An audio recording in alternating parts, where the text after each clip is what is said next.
कारगिल की विजय एक ऐसी विजय थी कि दुनिया की सबसे ऊंची चोटियों पर जब पाकिस्तान ने कब्जा किया तो पाकिस्तान को अंदाजा नहीं था कि नीचे खड़े भारत के सैनिक कभी उन चोटियों को खाली करा पाएंगे। हम बधाई देना चाहते हैं उस दौर में अपने प्राणों की आहुति देकर, बलिदान देकर हमारे सैनिकों ने, जिनमें गाजीपुर के 6 कारगिल के शहीद ने अपने प्राण न्यौछावर किए और उन्हीं शहादतों की बदौलत 500 से ज्यादा शहीदों ने अपने प्राणों का बलिदान कर उस युद्ध में भारत को विजय दिलाई। कारगिल के शहीद, तो मुझको लगता है कि उत्तर प्रदेश का कोई ऐसा जिला नहीं होगा, इस देश में भी कुछ एक जिले ऐसे हो सकते हैं जहाँ इतनी बड़ी संख्या में सैनिक हो, जहाँ इतनी बड़ी संख्या में शहीदों की संख्या हो। तो आज गाजीपुर का गौरव है कि हम सभी इस जिले के रहने वाले हैं। आज उन शहीदों को नमन करने का और आज विजय उत्सव मनाने का ये अवसर हमारे भूतपूर्व सैनिक भाइयों ने मिलकर दिया था। तो भारत का कोई नुकसान पाकिस्तान नहीं कर पाया, लेकिन हमने जो चाहा, जिस तरीके से उसके सारे हवाई अड्डे को, एयरपोर्ट्स को हमने बर्बाद किया, उनके सारे महत्वपूर्ण सैनिक ठिकानों पर अटैक किया भारत ने, इस वजह से 3 दिन में लड़ाई खत्म हुई है और पाकिस्तान जैसा देश घुटने टेकने पर विवश है।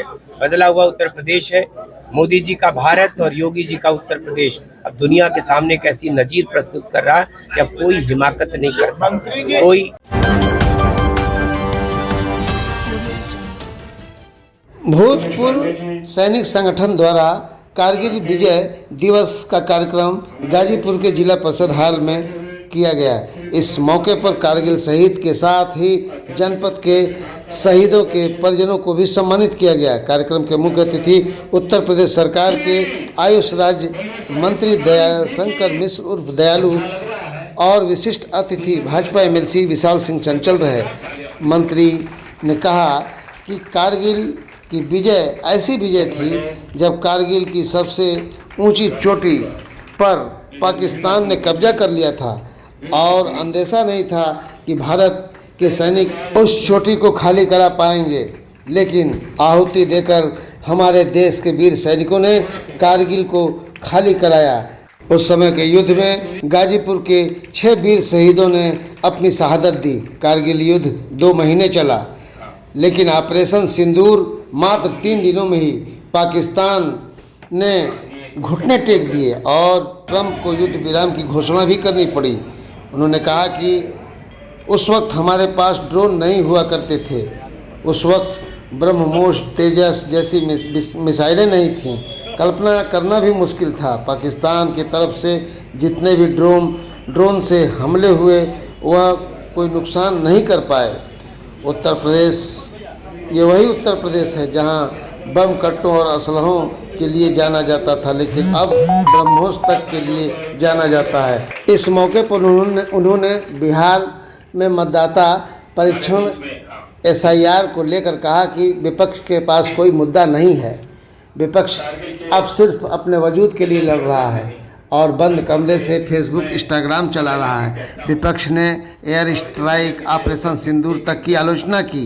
ये लोग आलोचना करके सैनिकों का मनोबल भी तोड़ने का काम करते हैं।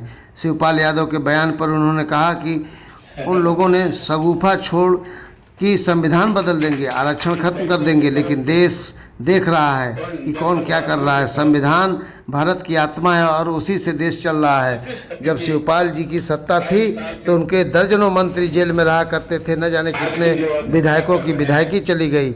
आज 8 साल हो गए। विपक्ष के लोग जातियों के नाम पर सिर्फ राजनीति की रोटी सेक रहे हैं। बुलडोजर का काम जुल्म और जाति के खिलाफ है। जिन लोगों ने समाज में अराजकता फैलाने का काम किया, जिन लोगों ने गरीबों की जमीन छीनी, लूट कर माल बनाया था। आइए सुनाते हैं इस मौके पर आयुष मंत्री दयाशंकर मिश्र दयालु ने क्या कहा। शहीद परिवारों को सम्मान भी किया, इस कार्यक्रम को लेकर क्या बताएंगे? कारगिल की विजय एक ऐसी विजय थी कि दुनिया की सबसे ऊंची चोटियों पर जब पाकिस्तान ने कब्जा किया तो पाकिस्तान को अंदाजा नहीं था कि नीचे खड़े भारत के सैनिक कभी उन चोटियों को खाली करा पाएंगे।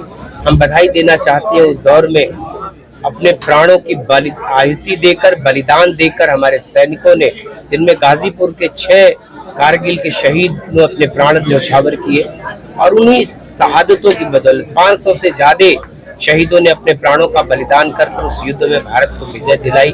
आज उन चोटियों पर भारत का कब्जा है। तो चोटियां नहीं थी, वो भारत का गर्व और गौरव था जिसको कि पाकिस्तान ने कब्जा करने का प्रयास किया था।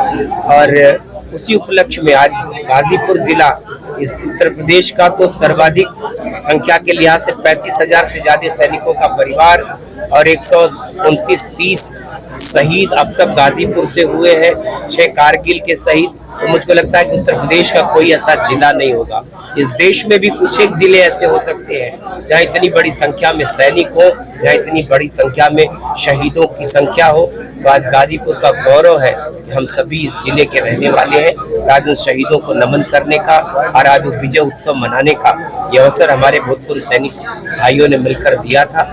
और आज हम सभी इस कार्यक्रम में यहाँ हमारे MLC भाई चंचल सिंह जी, हमारे सुरेंद्र राय जी जिन्होंने इस कार्यक्रम की अध्यक्षता किया, शशिकांत पांडे जी जो आयोजक है, तिवारी जी संस्थापक है। तो मतलब कुल मिला के रामतेज पांडे जी का आशीर्वाद मिला। तो अपने उन सारे बड़े बुजुर्गों के, अपने भूतपूर्व सैनिकों के साथ आज इस बैठकर यह कार्यक्रम आज है। मंत्री जी, कारगिल युद्ध जो चला था वो लगभग 2 महीने चला और इस बार ऑपरेशन सिंदूर चला वो मात्र 3 या 4 दिन चला और 3-4 दिन में ही पाकिस्तान जो है लगा है बुलाने लगा और अमेरिका को मध्यस्थता तक करनी पड़ी।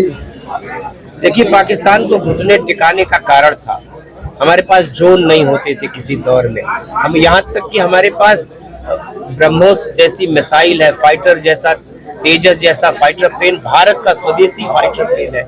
ये वही देश है जहाँ की जहाज की कल्पना करना मुश्किल था। अब हम अपनी मिसाइल बनाते हैं, फाइटर प्लेन बनाते हैं और जितने साजो सामान कि देश को आत्मरक्षार्थ जरूरत है, भारत ने अपने को लैस कर लिया।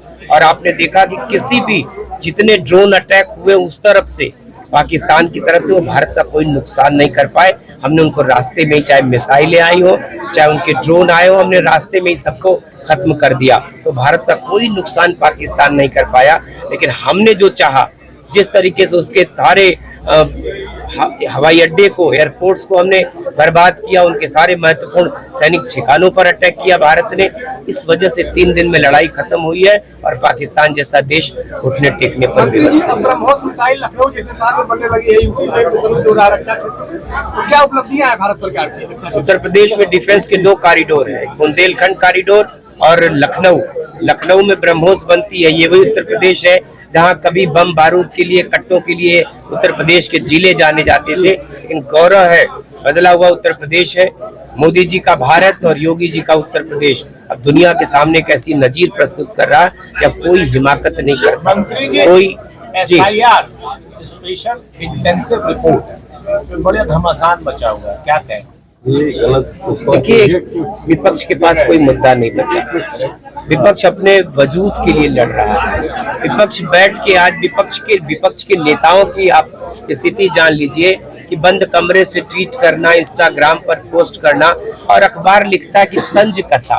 तो तंज कसने तक की दुनिया उनकी सीमित हो गई है और बाल की खाल निकालना, झूठे मुद्दे तलाशना, सरकार की हर बात की आलोचना करना। जिन विषयों पर दुनिया भारत का लोहा मान रही है उन विषय पर, और ये विपक्ष के लोग आलोचना करने में, इन्होंने एयर स्ट्राइक की भी आलोचना किया, सर्जिकल स्ट्राइक की भी आलोचना किया, सिंदूर जैसे ऐतिहासिक सफल युद्ध की भी जो हमने लड़ा उसकी भी आलोचना किया। यह आलोचना करने में देश के सैनिकों का भी मनोबल तोड़ने वाली जैसी बातें कर पाते हैं। अभी शिवपाल जी आए थे, उन्होंने बताया कि आप लोग जो है संविधान के साथ खिलवाड़ कर रहे हैं और आरक्षण खत्म करने जा रहे हैं। देखिए, संविधान का जो शगुफा उन लोगों ने छोड़ा था, आरक्षण समाप्त कर देंगे, संविधान बदल देंगे। देश देख रहा है कि भारत ने संविधान को और ताकत दिया, वर्तमान की सरकार ने, मोदी जी ने समृद्ध किया है। परिवर्तन वही हुए जो देश के हित में परिवर्तन थे। तो मुझको लगता है कि संविधान भारत की आत्मा है और संविधान से देश चल रहा है। तो लोगों को भरोसा है और आरक्षण से किसी प्रकार की छेड़छाड़ नहीं। तो विपक्ष का वो जो झूठा फरेब था, धोखा था, उसको देश की जनता जान चुकी है। मंत्री जी, अब मस्जिदों से राजनीति शुरू हो गई। ये सैनिकों का है, सैनिकों के ऐसा नहीं लगता। सैनिकों के बारे में सरकार और पॉलिटिक्स में आ गया कौन कह रहा? शिवपाल ऐसी बात कहेंगे? मैंने कहा ना कि उनकी सत्ता थी तो उनके दर्जनों मंत्री जेलों में रहा करते थे, न जाने कितने विधायकों की विधायकी चली जाती थी। आज 8 साल की इस बेदाग सत्ता में ऐसा कोई मौका 8 साल की सत्ता है, निर्विवाद सत्ता है, बेदाग सत्ता है। बड़े गर्व से कहता हूँ, समाज भी देख रहा, और आप तो आईना है समाज के, आपसे बेहतर कौन इन बातों को महसूस कर सकता है? लाइसेंस होने जा रहा है इस बार, बड़ा फोकस है विपक्षियों पर पीडीए पे। देखिए, भारत को जिस तरीके से मोदी जी ने बांधा है, उस एकता की, अखंडता के सूत्र में, अब ये भारत 140 करोड़ हिंदुस्तानियों का भारत है, और ये बांटने वाले लोग हैं। जाति के नाम पर बांट के इन्होंने अपनी रोटियां सेका है। क्या पीडीए जाति है? कोई भी जाति की बात करना, मैं कह रहा हूँ उत्तर प्रदेश, योगी जी कहते हैं कि 25 करोड़ उत्तर प्रदेश के लोगों की बात करते हैं, मोदी जी भी देश के 140 करोड़ लोगों की बात करते हैं। जाति के नाम पर समाज को बांटने वाले लोगों ने बड़ा नुकसान कर चुके हैं वो इस देश का। अब देश के लोग इन चीजों में, मैंने कहा ना, इन फरेब में, इस झूठे बहकावे में नहीं आना चाहते। एक बात और कही है कि समाजवादियों को पहचान कर बुलडोजर चलाया जा रहा है। बुलडोजर उस जुल्म और जाति के खिलाफ है जिन लोगों ने समाज में आतंक फैलाने का काम किया है, समाज में जिन लोगों ने गरीबों की जमीनें कब्जा किया है, जिन लोगों ने गरीबों को लूट के अपने घर मॉल बनाए हैं, जमीनें कब्जा, हजारों एकड़ जमीन योगी जी अब तक 8 वर्षों में खाली करा चुके हैं, और उन जमीन पर गरीबों की जमीन छीन के माल बनाने वाले लोगों की खाली कराई जमीन पे गरीब का घर बन रहा है। यही काम योगी जी कर रहे हैं। पांडे जी का कहना है कि सैनिकों पर बात करिए, बंदूक के लाइसेंस को लेकर यहाँ सैनिक बहुत पीड़ित रहते हैं, तो क्या पहल करेंगे आप? मैंने कहा ये चीजें हम लोग के विषय है, हम लोग जिलाधिकारी से बात करके जो अधिकार है, जो आवश्यकता है, विरासत के जो लाइसेंस है जो परिवारों में पड़े हुए हैं, उनमें कोई रुकावट कहीं नहीं आएगी। इस मौके पर तमाम भूतपूर्व सैनिकों और कारगिल शहीद के परिजनों ने अपने अपने विचार भी रखे। शहीद के परिजनों को मंत्री ने सम्मानित किया, साथ ही लोगों को अंग वस्त्र इत्यादि देकर उन्हें सम्मानित किया गया।